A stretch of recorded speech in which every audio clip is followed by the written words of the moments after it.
The parents of Trayvon Martin are now asking the Justice Department to investigate the county prosecutors handling the probe into their son's death. Trayvon Martin's mom credits her faith for helping her pursue justice.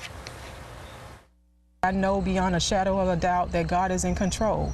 That's what keeps me moving every day, what keeps me moving forward, and for me to understand what I really have to do. I'm doing this for God, I'm doing this for Trayvon. So it just makes me press forward to know that we have to get justice for my son so that his death is not in vain. Joanne Reed is managing editor of thegrio.com and sat down with Trayvon's mom this weekend. Joanne, a lot of developments today. We understand that FBI agents are at the gated community there and are at the area there and are beginning to look for evidence because they are now investigating a possible civil rights violation.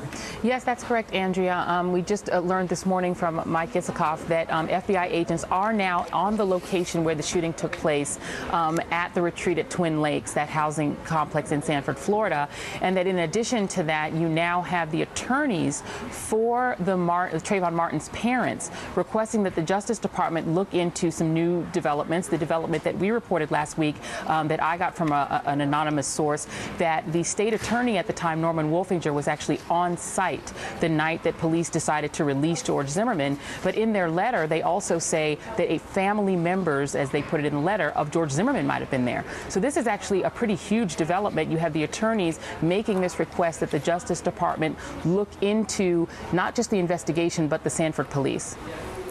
Now, it would be pretty unusual to have the family there, to have the other officials there without any explanation or announcement of that previously.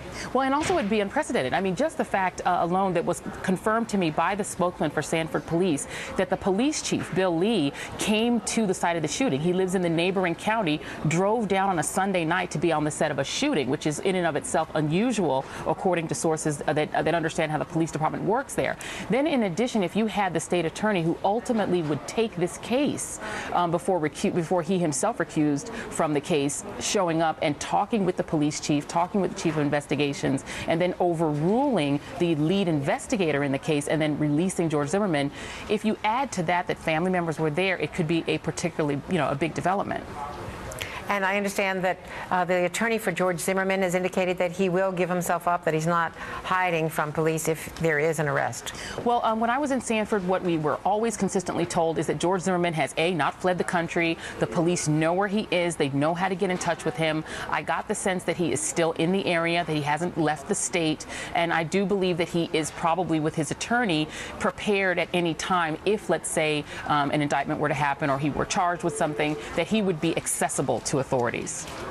Joanne Reed has been way ahead of everyone on this. Thank you very much for helping us.